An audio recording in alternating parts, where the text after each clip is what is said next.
Usualmente cuando compramos algo, esto viene acompañado de un manual del fabricante.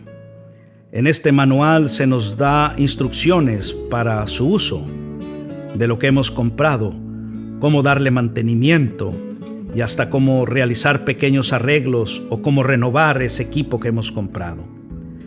Y si no seguimos las instrucciones del manual, nos veríamos hasta en la posibilidad de perder la garantía de lo que hemos comprado. El manual nos indica para qué sirve aquello, cómo funciona y da las regulaciones. Dios, el fabricante del hombre, indica en su manual que nunca se apartará del hombre este manual. Josué 1:8 dice: «Nunca se apartará de tu boca este libro de la ley, sino que de día y de noche meditarás en él, para que guardes y hagas conforme a todo lo que en él está escrito, porque entonces harás prosperar tu camino y todo te saldrá bien». Y estudiando, amigos, este manual, encontramos que Dios formó al hombre del polvo. Génesis 2:7 dice: «Entonces Jehová Dios formó al hombre del polvo de la tierra y sopló en su nariz aliento de vida, y fue el hombre un ser viviente». Dice también este manual que lo creó a la imagen de Dios. La proyección de Dios estaba en el hombre.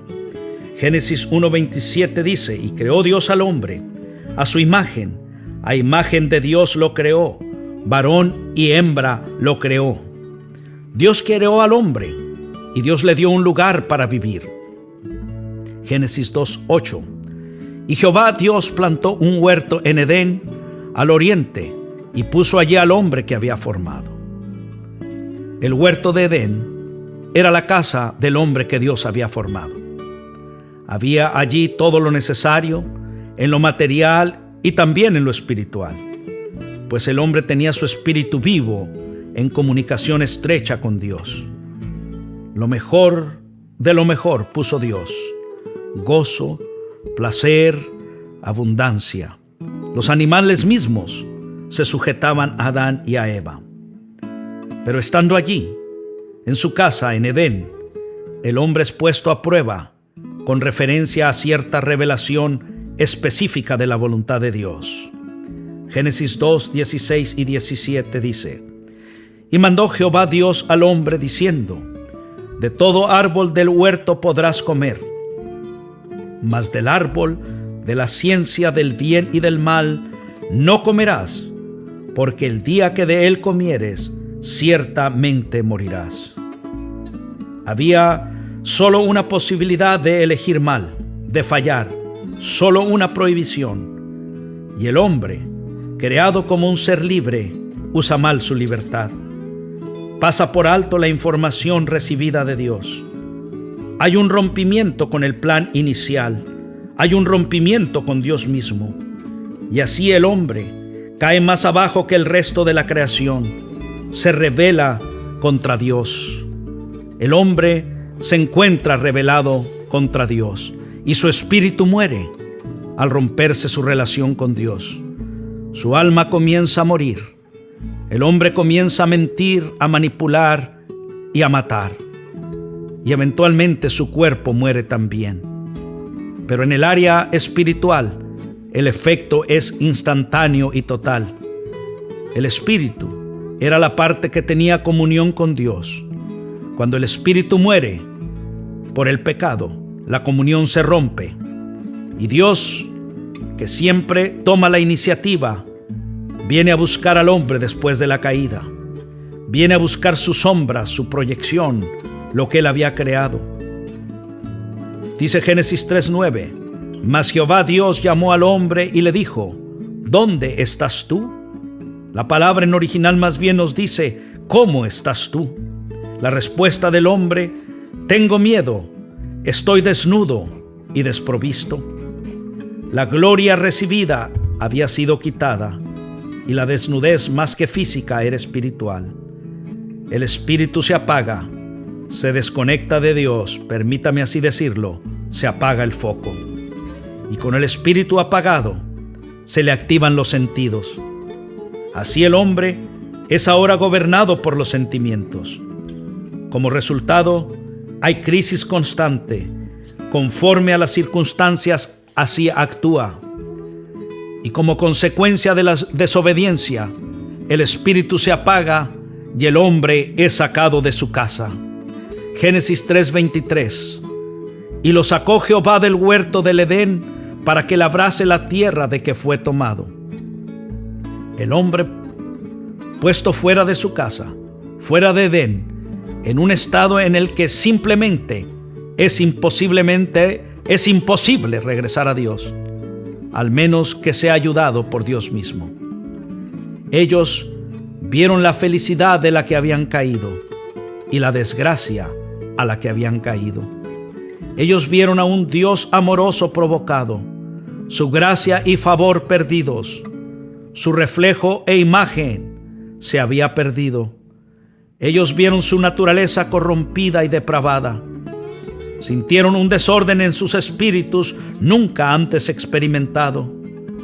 Vieron una ley en sus miembros, peleando contra la ley de sus mentes, cautivándolos para pecar y llenarse de ira. Se encontraron robados de sus ornamentos e insignias de honor, degradados de su dignidad y degradados en grado sumo. Este conocimiento, amigo mío, esta nueva realidad fue dolorosa para Adán y Eva, y lo es también para usted y para mí. Un efecto doloroso del conocimiento ganado por el pecado es la culpa, y el intento más común para librarse de la culpa es negarla o pasarla a otras personas. Génesis 3:12 y 13 dice: Y el hombre respondió: La mujer que me diste por compañera me dio del árbol y yo comí. Entonces Jehová dijo a la mujer: ¿Qué es lo que has hecho? Y dijo la mujer: La serpiente me engañó y comí. Hoy en nuestros días se culpa a los padres, a la sociedad, al gobierno, etc., en vez de admitir la propia responsabilidad y culpa delante de Dios y unos con otros. Y con la astucia afilada por el tiempo y por la desesperación, en nuestros días hemos ido aún más lejos que Adán y Eva. Hemos negado aún el mal como mal. Hemos hecho una distinción sin fundamento entre culpa y sentimientos de culpa, esto debido a la psiquiatría. La enseñanza moderna no es de humillación y enmienda ante las faltas. Es más bien verlas como natural y no sentir vergüenza o culpa por ellas. El hombre moderno lucha por sobreponerse al sentimiento de desgracia y fracaso, haciendo público y común el pecado. Negar lo que es incorrecto como incorrecto es la mayor ganancia y ocupación de aquellos esclavos de lo incorrecto. Para la Biblia, este es el final de las cosas, el punto más bajo cuando el pecado ya no es pecado. Haz lo que te parezca y te haga sentir bien, se dice. Tú eres soberano sobre tu cuerpo y persona. Y la razón por la que tenemos sentimientos de culpa es porque la culpa es real. Y la razón por la que tenemos culpa es que estamos en rebelión contra un Dios también real. Ahora volvamos, retrocedamos y hagamos una pregunta. ¿Era Adán el mismo hombre o era otro adentro y afuera de Edén? Era el mismo, pero afuera estaba con el foco apagado. Su imagen y dirección ya no es la misma. Su espíritu, intelecto y voluntad están ahora afectados. Adán huye, se esconde, se excusa, culpa a su mujer y a Dios. Deja de ser dirigido por el espíritu y comienza a ser dirigido por los sentidos. En Edén lo tenía todo. Afuera no tiene prácticamente nada. Creado para vivir en Edén, no fuera de él en desgracia. Y dado el accidente de la voluntad humana, el trabajo se hace gravoso. El trabajo en su nueva forma era parte de su fracaso. Hay dolor en el parto. la lucha se hace intensa. Cuando la conexión con Dios es rota, la irresponsabilidad, cobardía, mentira, envidia, traición y todo otro mal desciende y se posesiona de la raza humana. La relación entre Adán y Eva, después que Adán la culpa, nunca fue la misma. Allí comienza el conflicto matrimonial. De igual manera hoy, el deseo de culpar a otros, aunado a nuestro propio interés y deseo de sobresalir, produce los conflictos entre los individuos, razas, estratos sociales, instituciones y naciones. Decíamos entonces que la pareja no conocía otro lugar.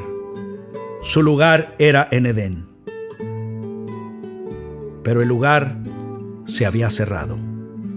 Génesis 3:24 dice: echó pues fuera al hombre y puso al oriente del huerto de Edén querubines y una espada encendida que se revolvía por todos lados para guardar el camino del árbol de la vida. Para entrar había que ser traspasados por la espada. El desorden del ser humano, herencia de Adán, comienza allí y ha acompañado al hombre hasta nuestros días. Se manifiesta hoy a través de la nueva era y el posmodernismo. El Edén cerrado imposibilita la entrada. Se necesita un segundo Adán sin pecado que pueda y quiera abrirlo. Amigo y hermano, y este es Romanos 8:2-4 dice: porque la ley del Espíritu de vida en Cristo Jesús me ha librado de la ley del pecado y de la muerte. Porque lo que era imposible para la ley, por cuanto era débil por la carne, Dios enviando a su Hijo en semejanza de carne de pecado, y a causa del pecado, condenó al pecado en la carne, para que la justicia de la ley se cumpliese en nosotros, que no andamos conforme a la carne, sino conforme al Espíritu. Primera de Corintios 15:22 dice: porque así como en Adán todos mueren, también en Cristo todos serán vivificados. Primera de Corintios 15:45. Así también está escrito: fue el primer hombre Adán alma viviente, el postrer Adán espíritu vivificante. Al echarse sobre la espada y morir en la cruz, Cristo recupera lo que se había perdido. Primera de Pedro 1:34 dice: bendito el Dios y Padre de nuestro Señor Jesucristo, que según su grande misericordia nos hizo renacer para una esperanza viva por la resurrección de Jesucristo de los muertos, para una herencia incorruptible, incontaminada e inmarcesible, reservada en los cielos para vosotros. En tal condición, amigo y hermano, tenemos derecho en Cristo al Edén, pero podemos vivir sin hacer uso de ese derecho. Podemos vivir afuera de Edén a pesar de tener ese derecho. Usted y yo tenemos derecho al foco encendido. Usted y yo tenemos voluntad para elegir como Adán en Edén.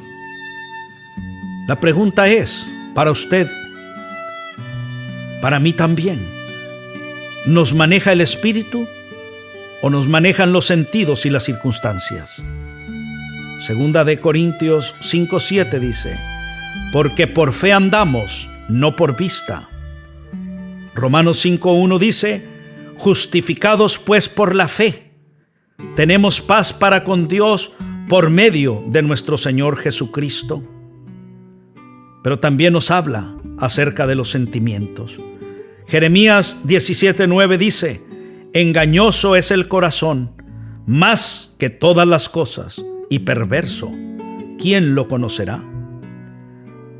Ciertamente, nuestras decisiones todos los días, ante la amplia esfera del acontecer humano, son limitadas, donde yo no tengo control o poder de decisión.